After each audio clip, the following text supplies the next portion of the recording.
We talk in a vacuum about what's taken. Look at immigration, it's horrible. Look what Biden's doing. Look what they're doing at the Department of whatever. But we don't talk about it as puzzle pieces being put together intentionally. The Democrat Party hates the country. It's trying to destroy our constitutional system, our representative system. How do I know it? They say so. As a human being, wherever you are on this planet, you know good from evil. Doesn't mean you're going to comply with it or follow it. But you know what's right and you know what's wrong. You're not supposed to kill people. You're not supposed to cheat on your wife or cheat with somebody else's wife. You're not supposed to steal. This is basic stuff, the golden rule. Treat others as you would have yourself treated. These are what, in a very basic way, are meant by natural law.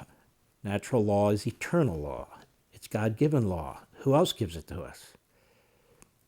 And it is juxtaposed to government law, that is man-made law. That's what the Declaration of Independence is all about. And then during the constitutional period, when there were debates over whether we should have a constitution to replace the Articles of Confederation, and then eventually the Constitutional Convention and the ratifying conventions in the states, the philosopher had the greatest influence was Montesquieu. Montesquieu, in about 2 paragraphs at the beginning of 1 chapter of his very extensive book, spoke about separation of powers.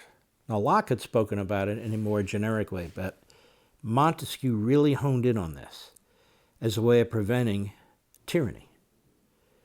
Tyranny. They believed you could have a tyranny of democracy. It's called the mob. You could have the tyranny of one, the monarchy. You can have all kinds of tyrannies.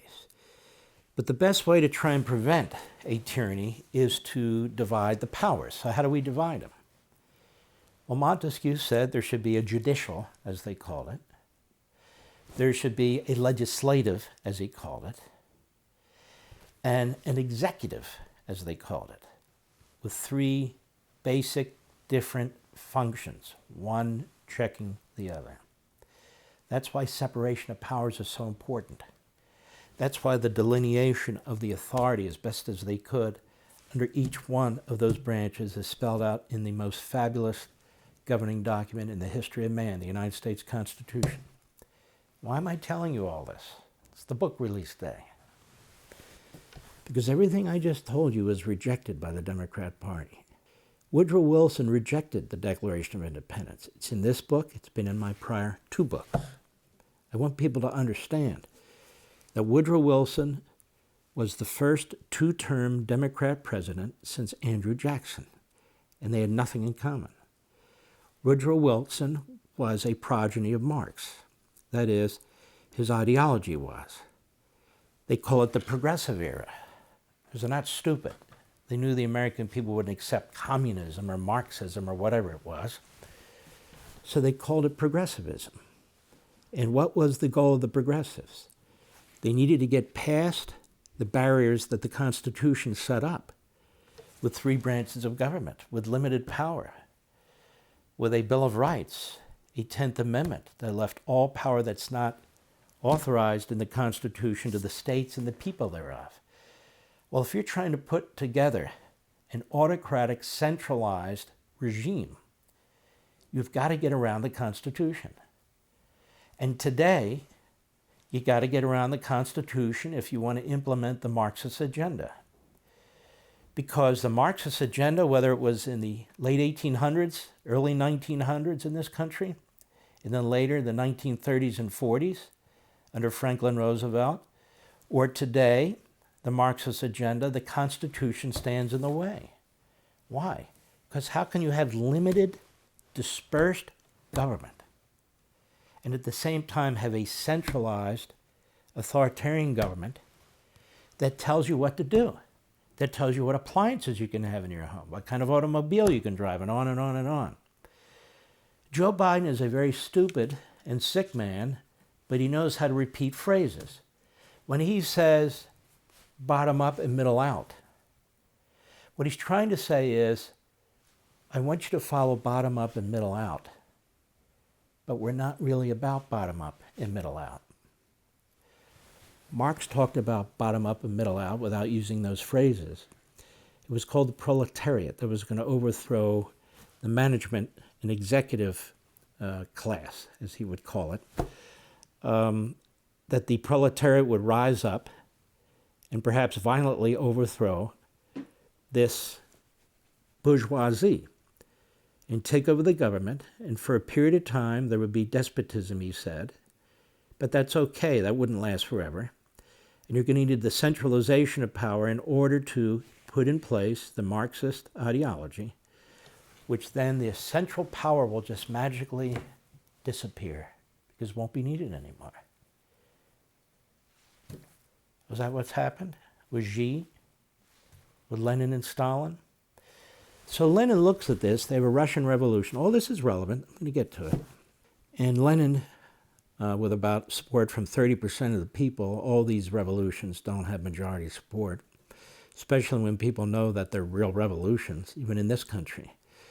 This is the point of this book. So people know there's a revolution taking place and this party's responsible for it. And all the mayhem and anarchy, all the horror, the murder in the streets, the open borders, the destruction of our economy, the destruction of energy independence, this is all intentional. Mother Nature's not doing this, so who's doing it? It's not just happening. It's not a groundswell for electric cars. It's not a groundswell for illegal immigration. There's not a groundswell for massive spending and inflation. In fact, it's the opposite. So Lenin decides and says, Marx doesn't tell us how to govern. It's all well and good, bottom up. We're going to have a centralized government that's magically going to disappear once we institute what we want. But he says that's not going to happen.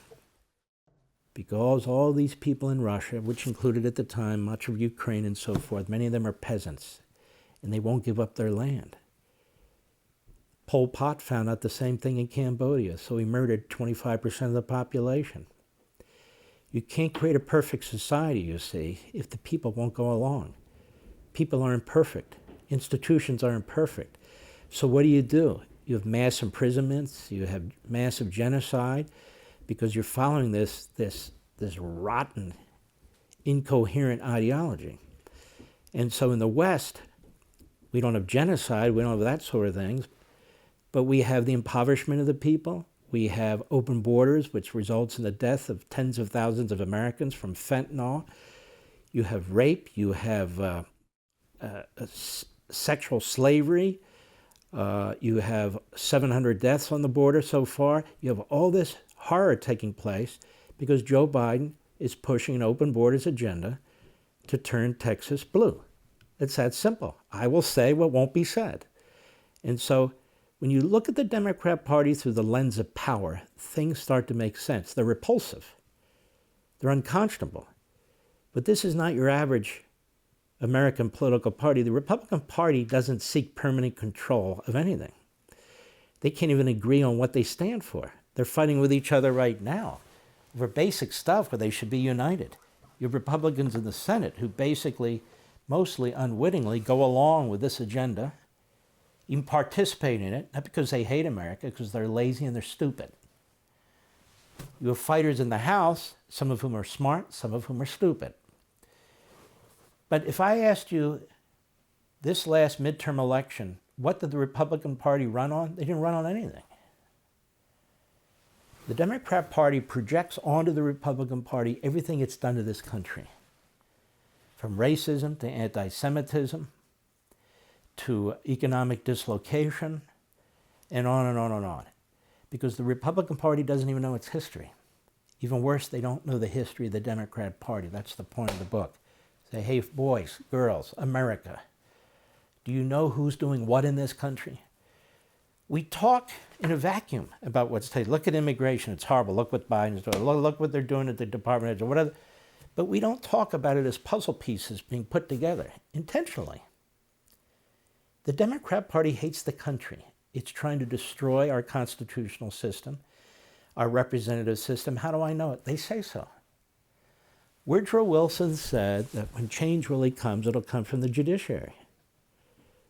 And so they try to put these radical, egghead, activist bomb throwers on the court.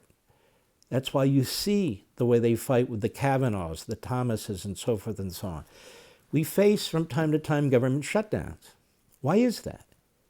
It's because the Democrat Party would rather shut down the government temporarily, inconvenience some of you, than give up 1 penny or 1 employee of the 4th branch of government that's not even in the Constitution. For the most part, although with some rhinos, the Democrat Party has built the 4th branch of government. So even if they lose elections, they have a permanent power. Folks call it the swamp. But what is the swamp?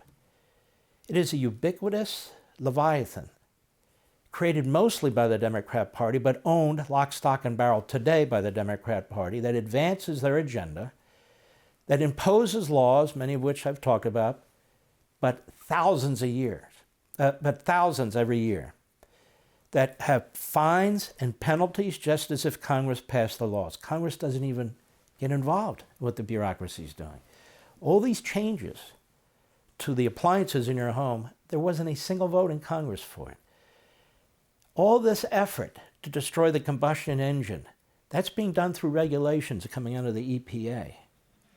The Interior Department nationalizing lands in the name of a monument, in the name of some clean air or clean water activity, or Native Americans. There's 27 Native Americans or whatever outside of the Grand Canyon. So they go, okay, we're going to nationalize 1 million acres because they want to take them out of production to make us poor, the degrowth movement.